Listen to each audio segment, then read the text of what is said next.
Assalamualaikum warahmatullahi wabarakatuh.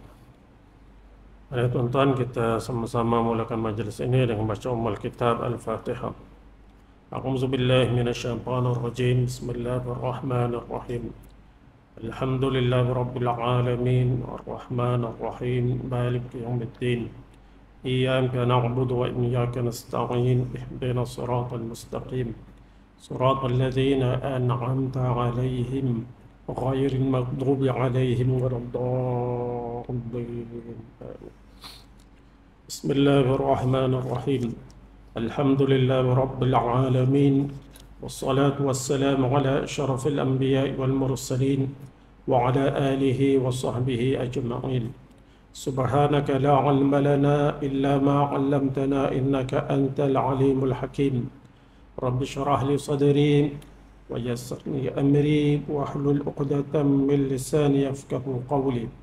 اللهم علمنا ما ينفعنا وانفعنا بما علمتنا وزدنا علما يا أرحم الراحمين. وأرنا الحق حقا وارزقنا اتباعه وأرنا الباطل باطلا وارزقنا اجتنابه وجعلنا ممن يستمعون القول فيتبعون أحسنا وأدخلنا برحمتك في عبادك الصالحين. ولا حول ولا قوة إلا بالله ولا حول ولا قوة إلا بالله ولا حول ولا قوة إلا بالله العلي العظيم. اللهم يسر ولا تعسر وأتمم بالخير يا كريم. وبعد. Alhamdulillah. Alhamdulillah, segala puji bagi Allah Subhanahu wa taala. Salawat serta salam ke atas junjungan besar Nabi Muhammad sallallahu alaihi wasallam. Mudah-mudahan kita sentiasa mendapat taufik daripada Allah dan dikurniakan syafaat Nabi sallallahu alaihi wasallam di akhirat nanti. Amin. Nah, ini kita masuk bab yang baru yang bertajuk manusia dan masyarakat. Manusia dan masyarakat. Sebelum ini kita diajar tentang asas-asas di dalam kepercayaan. Ini asas di dalam kepercayaan yang merupakan pandangan hidup seseorang Muslim, iaitu berkaitan dengan rukun iman. Kemudian bagaimana kita membina Islam di dalam diri kita, iaitu perkara yang berkaitan dengan rukun, prinsip-prinsip rukun Islam. Kemudian kita diajar tentang akhlak yang mulia, yang merupakan langkah-langkah untuk menghayati Islam di dalam kehidupan kita. Akhlak yang mulia untuk melaksanakan amalan-amalan Islam di dalam hidup kita. Itu tiga perkara itu merupakan perkara yang asas. Semua tiga perkara ini tujuannya apa? Tujuannya untuk menyediakan individu-individu yang akan bertindak balas antara satu sama lain di dalam membentuk masyarakat. Bila ada iman, Islam, kemudian ada akhlak, maka individu ini akan bersama-sama dengan masyarakat. Ketiga-tiga asas ini merupakan sendi utama yang akan menyambung seseorang individu di dalam membentuk masyarakat. Tapi kalau iman tak ada, ataupun Islam tidak diamalkan, ataupun akhlak tak ada, maka masyarakat yang hendak dibentuk itu tidak akan jadi masyarakat yang baik. Tidak akan. Lepas itu Islam datang memberi prinsip-prinsip asas ini yang merupakan sebab akan terbentuknya masyarakat yang hebat. Apabila kepercayaan, ini rukun iman, penyerahan diri kepada Allah, iaitu Islam, dan juga akhlak dijadikan oleh Islam sebagai tali pengikat dan sendi pembentuk masyarakat, maka nyatalah kepada kita bahawa Islam tidak menjadikan bangsa dan warna kulit sebagai asas utama di dalam pembentukan masyarakat. Jadi Islam letak iman, Islam, akhlak itu sebagai asas untuk membentuk masyarakat. Bukan bentuk masyarakat ini berdasarkan warna kulit, berdasarkan bangsa semata-mata, bukan. Tetapi berdasarkan agama, berdasarkan iman. Ya ayuhan nasu inna khalaqnakum min dzakarin wa untha wa ja'alnakum syu'uban wa qabaila lita'arafu inna akramakum 'indallahi atqakum innallaha 'alimun khabir.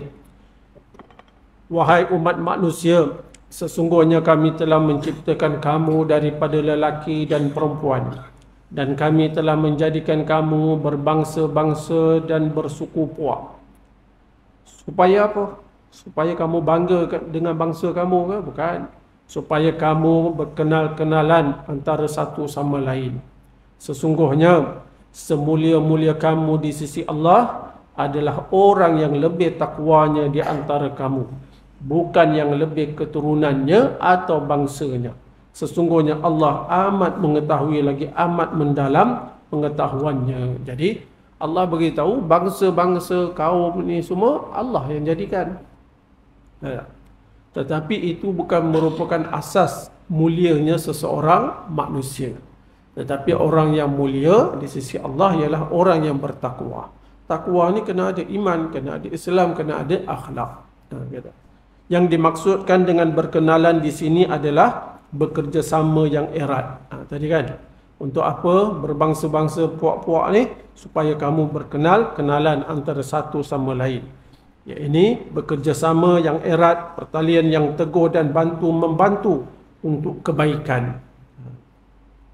Dengan dasar, dengan asas yang jujur, kerana ikhlas dan jujur. Sehingga melahirkan masyarakat yang tenteram, adil, tidak dikuasai oleh sifat tamak, haloba yang merupakan unsur kepada kehancuran masyarakat. Itu semua penyebab kepada rosaknya masyarakat. Jadi Allah beritahu kepada kita supaya kita ini bekerjasama di dalam masyarakat. Pertalian seperti ini tidak dapat dibentuk melainkan menerusi kesatuan kepercayaan cara hidup dan kesatuan nilai akhlak yang murni. Jadi nak bentuk masyarakat yang ramai ini, yang besar, maka perlu kepada kesatuan di dalam berfikir, kesatuan di dalam kepercayaan, kesatuan di dalam matlamat, tindakan dan sebagainya. Barulah dia akan menjadi masyarakat yang hebat dan juga kuat. Tapi kalau dalam masyarakat tu ada dia ni nak benda lain, dia ni nak benda lain, matlamat tak sama, kepercayaan pun tak sama. Ada orang dia bekerja, dia harap kepada dunia. Ada orang dia bekerja, berusaha, bagi dia tidak ada dosa pahala. Ada orang berusaha kat dunia ni, ada dosa pahala. Pasti bercanggah. Orang yang ada dosa pahala ni, ada yang boleh buat, ada yang tak boleh buat. Orang yang hidup dia tak ada dosa pahala, semua boleh buat, asalkan elok boleh buat. Mana tahu awak benda tu elok, kita fikir je lah. Dosa tak ada, pahala tak ada. Semua benda dia boleh buat. Maka akan bercanggah dengan orang yang berprinsip ada dosa pahala dia. Maka masyarakat yang hebat ini tidak dapat ditegak dengan kukuh. Baik. Inilah yang menjadi tumpuan dan perhatian Islam dalam membentuk masyarakat yang teguh.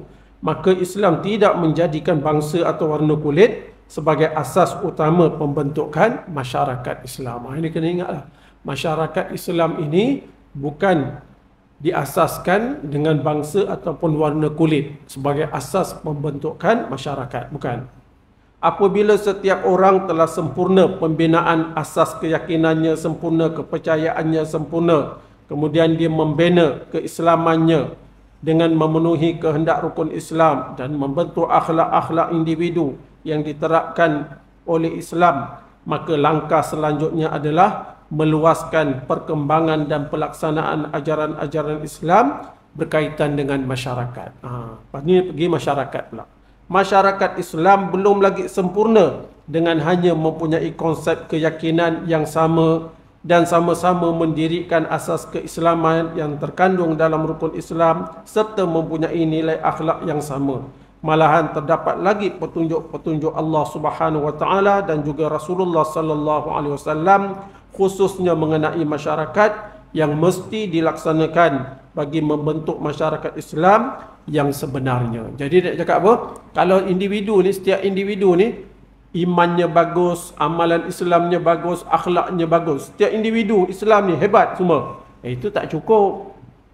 Itu tak cukup. Sebab ada benda yang perlu dibentuk dalam masyarakat. Itu individu. Tapi masyarakat ni ada benda yang perlu dibentuk. Ada benda yang perlu dilaksanakan di dalam masyarakat. Yang itu individu. Jadi Islam mengajar kita sekadar itu sahaja tidak mencukupi. Bahkan benda yang kita imani, yang kita laksanakan ini perlu kita laksanakan untuk membentuk masyarakat. Antaranya ajaran utama mengenai masyarakat.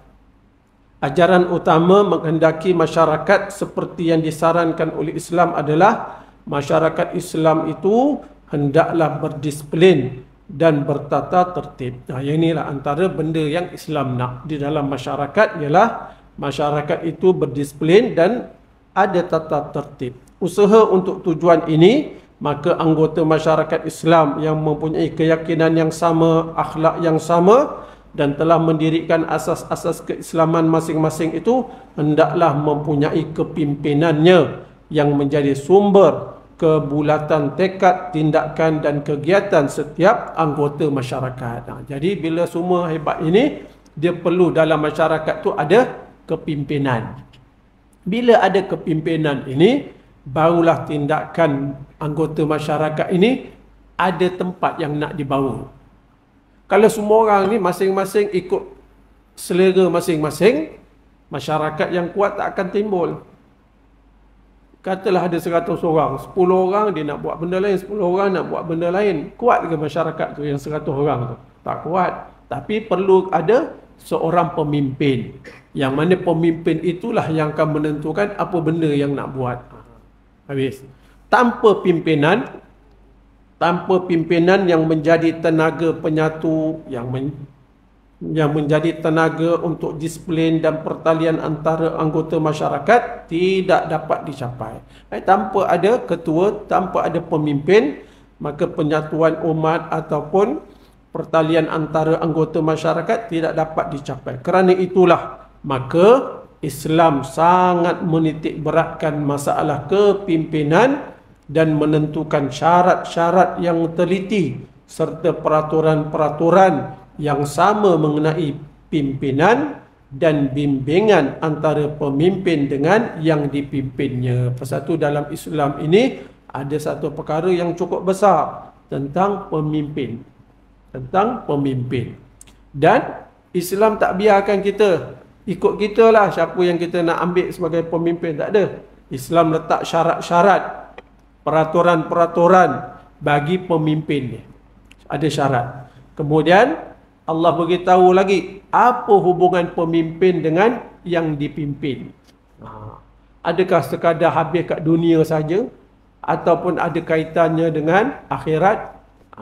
Maka Islam datang mengajar kepada kita. Mengenai masalah kepimpinan ini, pertama sekali Islam menentukan bahawa bidangnya adalah luas. Kepimpinan ni bidangnya luas. Pemimpin tidak hanya memimpin dalam sebuah negara. Pemimpin dalam Islam adalah setiap orang yang diberikan tanggungjawab mengendalikan sesuatu urusan. Jadi dia kata pemimpin ni bukan makna yang memimpin negara saja, bukan. Pemimpin yang dimaksudkan ini lebih luas lagi, iaitu setiap orang yang diberi tanggungjawab untuk mengendalikan sesuatu urusan. Kita diberi tanggungjawab untuk mengurus sesuatu urusan, maka kita dianggap sebagai pemimpin. Oleh kerana setiap orang mempunyai tanggungjawab ini, maka setiap orang itu mempunyai peranan memimpin. Seorang manusia ditugas memimpin dirinya, maka dia adalah pemimpin. Kita diberi amanah untuk mengurus diri kita. maka kita juga adalah pemimpin bagi diri kita. Seorang ayah diberi tugas memimpin keluarganya, maka dia adalah pemimpin keluarga. Seorang gubernur diberi tugas memimpin rakyat di wilayahnya, maka dia adalah pemimpin kepada rakyat dan dalam wilayah tersebut. Begitu juga seorang Perdana Menteri diberi tugas memimpin rakyat di negaranya, maka dia adalah pemimpin rakyat di negaranya. Maka Rasulullah sallallahu alaihi wasallam ada menyebut sebuah hadis, kullukum ra'in wa mas'ulun an ra'iyatihi, al-imamu ra'in wa mas'ulun an ra'iyatihi. Setiap kamu adalah pemimpin dan setiap pemimpin itu bertanggungjawab mengenai apa yang dipimpinnya, mengenai yang dipimpinnya. Jadi setiap orang ini ada jawatan sebagai pemimpin dan setiap orang bertanggungjawab tentang kepimpinannya. Sesungguhnya setiap manusia mempunyai tugas-tugas kepimpinan. Namun kepimpinan itu berperingkat-peringkat. Salah satu peringkat itu adalah peringkat masyarakat. Daripada sebuah kampung hinggalah ke sebuah negara. Dan daripada sebuah negara kepada kesatuan negara-negara. Perjalanan masyarakat dalam segenap peringkat ini hendaklah berjalan dengan adanya pemimpin dan yang dipimpin. Masyarakat tidak dapat dibiarkan seperti ayam kehilangan ibu. Jadi dia nak cerita ni, dalam Islam ini ada perkara yang berkaitan dengan kepimpinan. Ada perkara yang berkaitan dengan kepimpinan, dan kepimpinan ini juga merupakan suatu perkara yang penting di dalam ajaran agama. Kita tak boleh, tak apa, kita jaga rukun iman kita, kita jaga rukun Islam kita, kita jaga akhlak kita, semata-mata itu je. Adapun urusan kepimpinan ni kita biarkan, itu tak boleh. Sebab di sana ada kekuatan dan di sana ada kuasa untuk melaksanakan ajaran-ajaran Islam di dalam kehidupan. Jadi, apa itu tanggungjawab pemimpin? Apa itu tanggungjawab pemimpin dalam Islam? Kalau orang tanya tuan-tuan, tuan-tuan cakapnya ni. Kita pemimpin ni, kita pemimpin negara, negeri dan lain-lain ni, apa tanggungjawab dia? Pimpinan dalam Islam bukanlah suatu keistimewaan. Itu kena faham. Pemimpin dalam Islam bukanlah suatu keistimewaan, tetapi ia adalah tanggungjawab. Dengan menjadi pemimpin, maka akan bertambahlah tanggungjawabnya. Lebih tinggi bidang kepimpinannya, lebih besar pula tanggungjawabnya. Bila kata tanggungjawab, maka kita bertanggungjawab pada siapa? Ada orang kata pada orang yang kita pimpin lah. Betul. Tapi dalam Islam dia tak habis kat situ. Kita akan bertanggungjawab juga di hadapan Allah Subhanahu wa Ta'ala. Pada mulanya seorang menjadi pemimpin kepada dirinya. Apabila dia membentuk keluarga dan maka menjadi pemimpin keluarga, maka tanggungjawab keluarga dan dirinya akan ditambah dan dia akan ditanya mengenai dirinya dan keluarganya. Akan ditanya, Allah akan dipersoalkan di akhirat nanti. Sekiranya dia menjadi ketua bagi sebuah kampung, dia akan ditanya mengenai dirinya, keluarganya dan kampungnya. Demikianlah makin luas bidang kepimpinannya, maka semakin besarlah tanggungjawabnya. Seorang ketua negara bukan sahaja akan ditanya mengenai dirinya, keluarganya sahaja, tetapi akan ditanya pula mengenai rakyatnya. Apabila tanggungjawab bertambah luas, kewajipan juga bertambah. Soalan-soalan di hadapan Allah Subhanahu wa Ta'ala juga bertambah banyak. Ini asas di dalam kepimpinan, supaya orang yang diberi tanggungjawab kepimpinan ni tahu yang ini adalah tanggungjawab yang besar yang akan dipersoalkan di akhirat. Pasal tu fahaman fahaman yang menyatakan agama tidak ada kena-mengena dengan pemimpin ni. Itu ajaran yang songsang, ajaran yang tidak ada kena-mengena dengan agama. Kenapa dia tiup ajaran itu? Kenapa dia tiup fahaman itu? Supaya orang yang jadi pemimpin ini, dia mempunyai kuasa yang luas. Tidak ada benda yang mengikat dia. Kita tak boleh cakap, ni awak buat ni salah. Ni tuan buat ni salah. Tak. Sebab apa? Sebab kenapa kata salah? Pasal agama kata salah. Agama tak benarkan macam ni. Jadi nak elak benda macam ni, pemimpin nak kuasa yang luas, tak ada ikatan, maka dia tiuplah fahaman, tak ada kena-mengena dengan agama. Kepimpinan ni tak ada kena-mengena dengan agama. Tapi kalau pemimpin tu kata, apa sahaja yang kita buat sebagai pemimpin, maka kita bertanggungjawab di akhirat. Beza tak dengan seorang kata, kepimpinan ni tak ada kena-mengena dengan agama? Beza ke tak beza? Bezalah tuan-tuan. Orang yang kata ada kena-mengena dengan agama, ada dosa pahala, akan dipertanggungjawabkan di akhirat. Maka dia akan melaksanakan tanggungjawab itu dengan sebaik mungkin kerana takut kepada Allah. Tapi kalau dia dah canang awal-awal, pemimpin ni tak ada kena-mengena dengan agama tuan-tuan, ikut tuan-tuan je, maka dia dah dapat lesen yang luar, lesen yang besar, sebab tak ada benda yang mengikat dia. Itu yang seronok pemimpin nak macam tu lah. Sebab dia boleh ikut nafsu dia, dia boleh buat apa saja yang dia suka walaupun bercanggah dengan agama.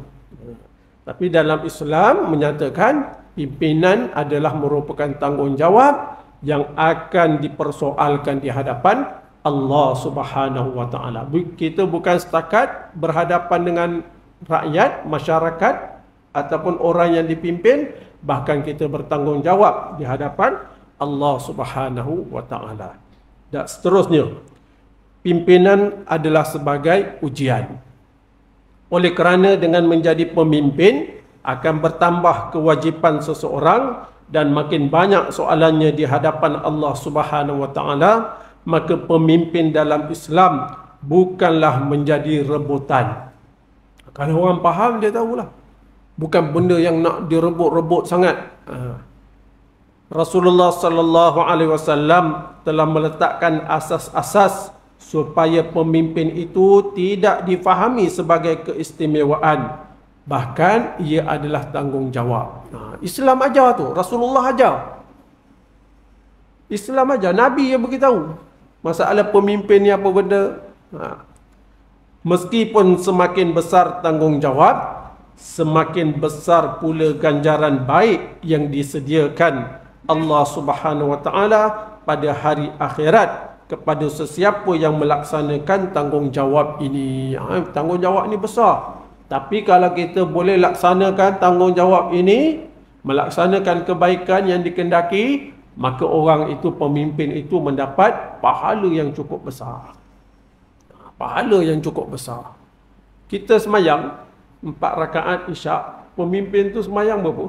4 rakaat juga. Tak? Kita semayang tadi maghrib 3 rakaat, dia pun semayang 3 rakaat. Lepas tu kita buat apa? Kita buat apa? Lepas semayang, kita duduk je lah. Kita duduk. Kalau nak makan roti canai, pergi kedai. Duduk kat kedai. Ada? Pasal apa? Pasal kita tak ada kerja. Tapi pemimpin tu, semayang macam kita. Habis semayang, dia kena fikir pula. Pergi sana, pergi sini. Tengok apa keperluan orang, apa yang dikehendaki oleh rakyat. Fikir pula, fikir macam-macam. Semua benda kebaikan yang dibuat oleh pemimpin, maka Allah sediakan ganjaran pahala yang cukup besar. Mana nak sama pahala dia dengan pahala kita? Lepas tu pemimpin yang ada tanggungjawab ini, pahala dia besar. Pahala dia besar. Kita ambil benda yang simple-simple je lah tuan-tuan. Simple lah. Tuan-tuan fikir kita masuk surau ni tak? 30 orang masuk surau ni. 30 orang masuk surau ni.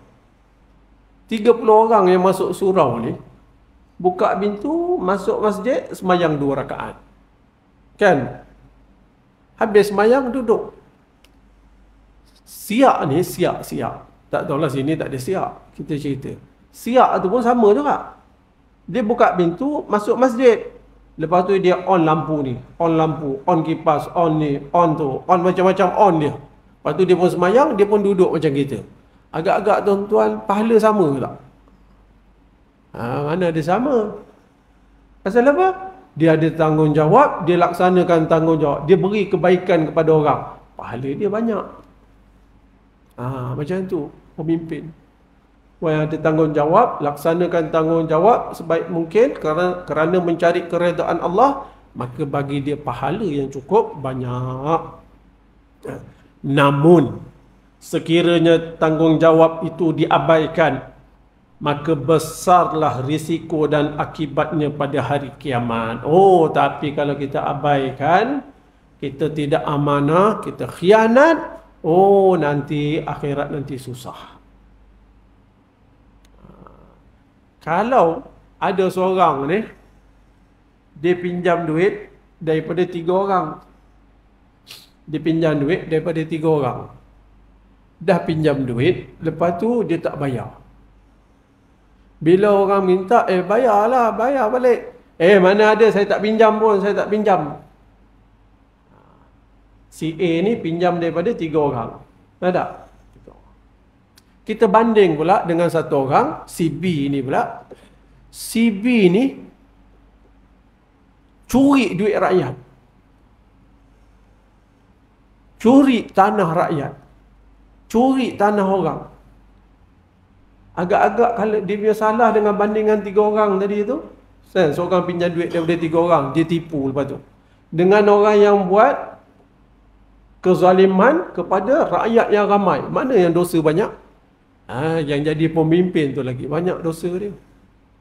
Lepas tu orang yang jadi pemimpin dalam Islam ni tuan-tuan, orang yang boleh jadi pemimpin kemudian dia takut kepada Allah, dia amanah dalam kepimpinan dia, maka kedudukan dia tinggi dalam Islam. Tapi kalau dia tipu, dia khianat, dia curi dan macam-macam, maka dia akan menjadi orang yang paling rendah sekali berbanding orang yang biasa. Kerana apa? Kerana risiko di akhirat itu cukup berat. Kerana itu Rasulullah sallallahu alaihi wasallam sangat berhati-hati supaya pemimpin itu berada di tangan orang yang kuat dan berkelayakan dari segi ketaatan kepada Allah Subhanahu wa taala, kekuatan peribadi dan jasmani, kepintaran akal dan dihormati oleh rakyat. Pasal tu Rasulullah sallallahu alaihi wasallam beri panduan kepada kita. Orang yang layak, orang yang mampu menjadi pemimpin ini ialah orang yang mempunyai keyakinan dari segi ketaatan kepada Allah. Mesti dia ni orang yang takut kepada Allah. Kekuatan peribadi dan juga jasmani, kepintaran akal dan orang yang dihormati dari segi akhlaknya. Tanpa ada perasaan taat kepada Allah, maka dia tidak akan menjadi pemimpin yang baik. Bukan cakap pemimpin yang besar ni lah tuan-tuan, tak payah. Kita cakap diri kita ya.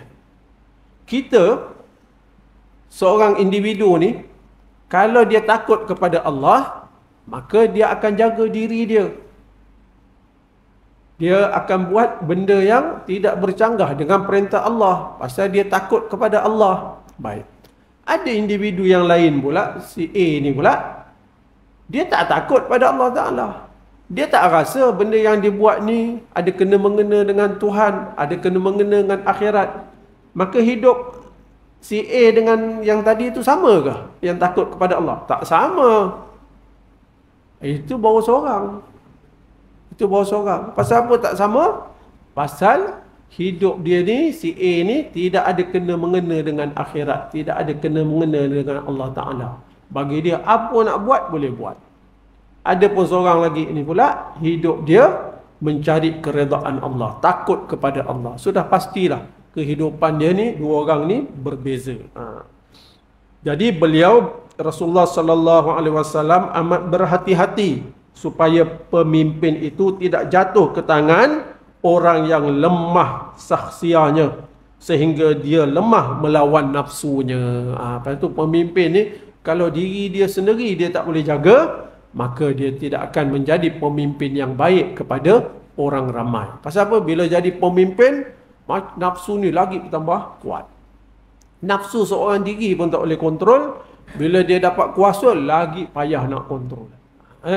Sekiranya dia seorang yang lemah melawan nafsunya sendiri, dia tidak dapat mematuhi Allah Subhanahu Wa Taala dan tidak terselamat dari faktor-faktor kehancuran seperti rasuah, maksiat dan lain-lain. Kalau diri dia sendiri dia tak boleh lawan nafsu dia, nafsu diri dia pun dia tak boleh lawan, maka macam mana dia nak mematuhi perintah Allah dan nak selamat di dalam hidup ini dengan kepimpinan tanggungjawab yang besar tu? Dia tak mungkin boleh selamat.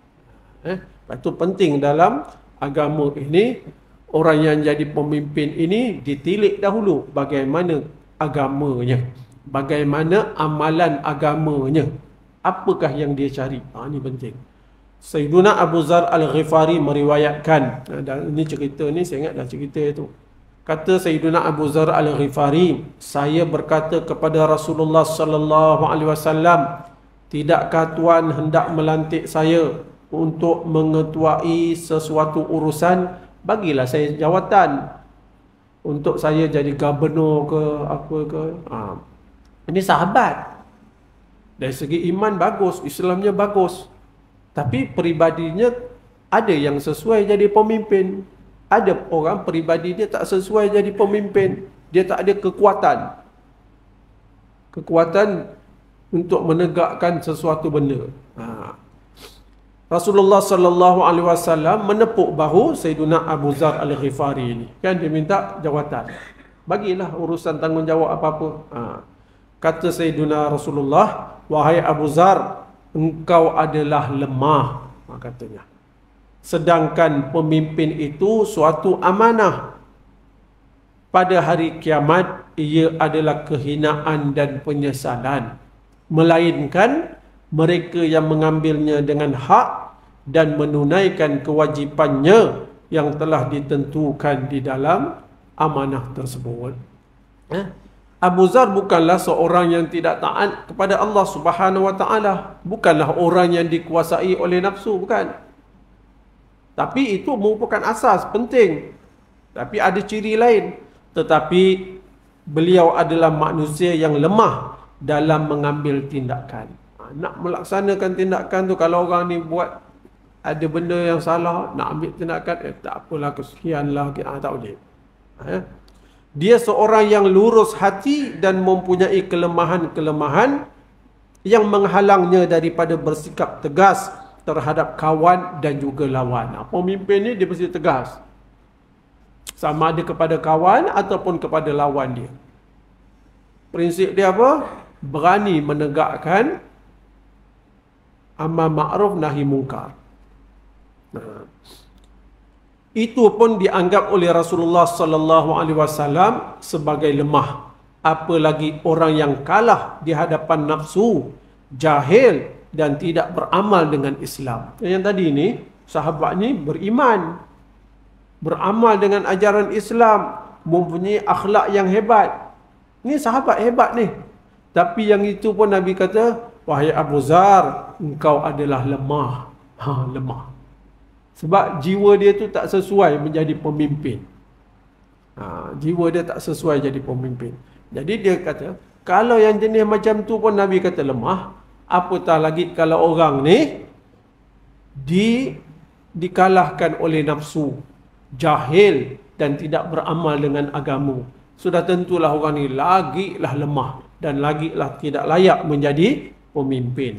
Rasulullah sallallahu alaihi wasallam juga menetapkan dasar, Nabi menetapkan dasar bahawa pemimpin itu tidak diberikan kepada orang yang tidak berkelayakan, yang meminta dan berusaha dengan tipu daya supaya dia dijadikan pemimpin. Nah, ini Nabi larang.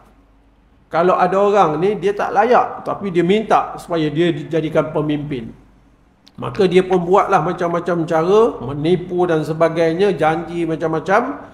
tipu dan sebagainya untuk jadi pemimpin. Orang ni Nabi tak bagi. Yang ini bahaya. Kerana apa? Kerana sikap seperti itu akan menjadikan pemimpin itu suatu rebutan dan lahir kegiatan dan pengaruh mempengaruhi yang menyebabkan pertimbangan yang betul untuk lantikan menjadi kacau dan menyeleweng.